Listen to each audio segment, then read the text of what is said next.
नमस्कार दोस्तों, कृष्णा ज्योति YouTube channel में आपका स्वागत है। वीडियो जिस स्तर पर बनाए गए हैं कि सरलता से कोई भी व्यक्ति ज्योतिष सीख सकता है। जितने भी वीडियो बनाए गए हैं एक बार उनको अच्छे से अटेंड करेंगे तो गहराई से चीज़ों को समझ पाएंगे। उदाहरण कुंडलियाँ बीच में दी जा रही हैं दोस्तों, एग्जाम्पल कुंडलियाँ चंद्रमा के विषय में दी जाएंगी आगे। आप उसको ज़रूर देखिएगा ताकि आपको पता चले कि ग्रह किस प्रकार से असर करते हैं, कुंडली में कौन सा ग्रह किस भाव में हो तो किस प्रकार का अच्छा और बुरा प्रभाव देता है, यह आप देखेंगे। तो दोस्तों आइए जान लेते हैं, चंद्रमा यदि 11वें भाव में हो तो किस प्रकार का रहता है व्यक्ति का जीवन। दोस्तों चंद्रमा 11वें भाव में हो यदि अच्छी स्थिति में तो व्यक्ति मन का राजा होता है। लाभ भाव ऐसा भाव है, यदि कोई भी ग्रह इसमें बैठा हो तो वह लाभ अवश्य देता है।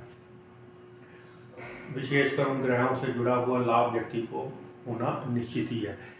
मन का राजा व्यक्ति होता है चंद्रमा अच्छी स्थिति में 11वें भाव में। इच्छा पूर्ति का भाव होता है, जिनका चंद्रमा 11वें भाव में होता है देर सवेर उनकी हर इच्छा पूरी होती है।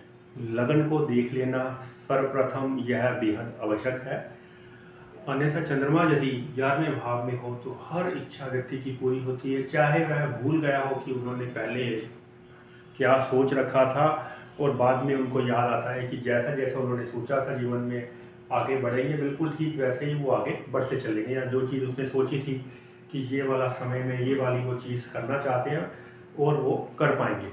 इस प्रकार का भाव होता है इच्छा पूर्ति का चंद्रमा। और यहाँ पर यह जानना आवश्यक कि जातक का रुझान अपनी माता के साथ ज़्यादा रहता है, उनके प्रति उनका प्रेम भाव ज़्यादा रहता है, अच्छी रिस्पेक्ट रहती है, दोनों का तालमेल बेहद अच्छा रहता है। माता की कृपा से, उनके आशीर्वाद से व्यक्ति जीवन में आगे बढ़ता है, तरक्की करता है। चंद्रमा यदि 11वें भाव में हो तो ज़्यादातर घर में जो स्त्रियां होती हैं वह काम करने वाली भी स्त्रियां देखी गई, विशेषकर उसकी माता अच्छी जॉब में हो सकती है जिनका चंद्रमा 11वें भाव में उपस्थित हो। तो यह आप जान लें कि किस प्रकार से चंद्रमा 11वें भाव में फल देता है। यहाँ पर ज्ञान में वृद्धि करता है चंद्रमा। 11वें भाव का यदि चंद्रमा हो तो व्यक्ति विद्या व्यसनी होता है, लोगों को दूसरों को चिन्हों से जान लेने की क्षमता उसमें होती है, समझने की क्षमता उसमें होती है। व्यक्ति कोई दूर खड़ा होगा तो वो देखते ही जान लेगा कि व्यक्ति के हाव भाव से कि वो उसके बारे में कैसा सोच रहा है, अच्छा सोच रहा है, बुरा सोच रहा है, अच्छा व्यक्ति है, बुरा व्यक्ति है। यह विश्लेषण यह आकलन वह तेजी से अपने मन में पहले ही कर लेता है। अपने मन को पूरी तरीके से जितना हो सके सुलझा के रखता है। सही गलत की पहचान बहुत पहले से उन चीज़ों को, तथ्यों को हो जाती है। यदि यहाँ पर चंद्रमा के संग शुक्र की उपस्थिति हो जाए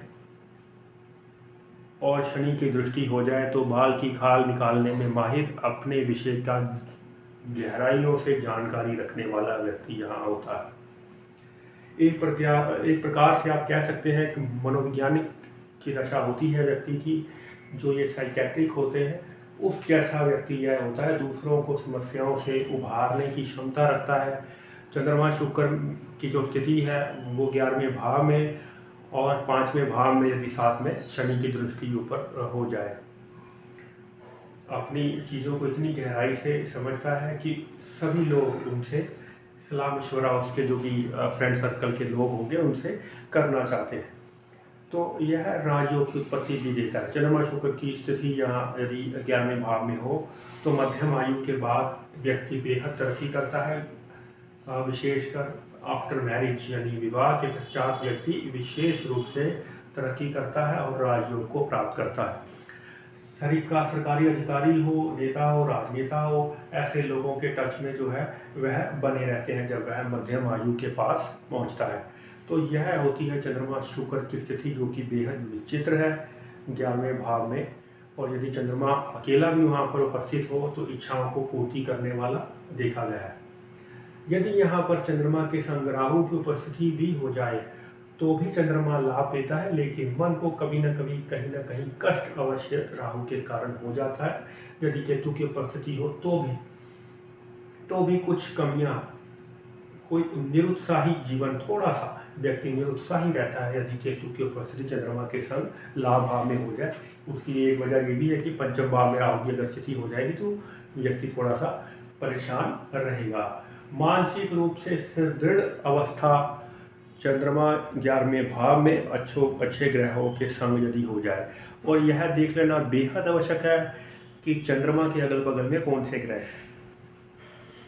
यदि चंद्रमा के पीछे वाले भाव में शनि बैठेंगे तो व्यक्ति को निश्चित रूप से कुछ ना कुछ कष्ट अवश्य होगा। मानसिक रूप से व्यक्ति प्रताड़ित और पीड़ित अवश्य हो सकता है। यहाँ चंद्रमा के आगे वाले भाव में राहु बैठ जाए या पीछे वाले भाव में मंगल बैठ जाए तो ये एक अच्छी स्थिति नहीं मानी जाती। लेकिन यदि यहाँ पर चंद्रमा के पीछे गुरु, चंद्रमा के आगे बुध, इस प्रकार की योग बन जाए, यानी चंद्रमा के आसपास भी यदि शुभ ग्रह बैठ जाए तो यह एक अति उत्तम फल देने वाला योग माना जाता है। ये बात आप जान लें, क्योंकि दोनों ही तरफ शुभ ग्रहों की उपस्थिति, एक तरफ जुपिटर और दूसरी तरफ बुध, तो ज्ञान के मालिक दोनों तरफ, और बीच में चंद्रमा या यदि शुक्र की उपस्थिति हो जाए तो उसको होने पर सुहागा दोस्तों। और यह चीज़ गहराई से हम हमेशा जान लीजिएगा कि अगल बगल में कौन से ग्रह लग्नेश के बैठे हैं, लगन के बैठे हैं और चंद्रमा के बैठे हैं। तो यह था विश्लेषण 11वें भाव का चंद्रमा, जो कि राजयोग कारक है, ज्ञान प्रदान करता है, विद्या व्यसनी होता है, तमाम तरह की किताबें पढ़ने का व्यक्ति को शौक होता है, अपने चाहे उसका विषय वह ना भी हो तो भी ज्ञान भरपूर होता है लोगों को। तो यह था चंद्रमा 11वें भाव में। 12वें भाव के चंद्रमा के विषय में जानेंगे दोस्तों। तब तक के लिए नमस्कार, जय श्री कृष्ण।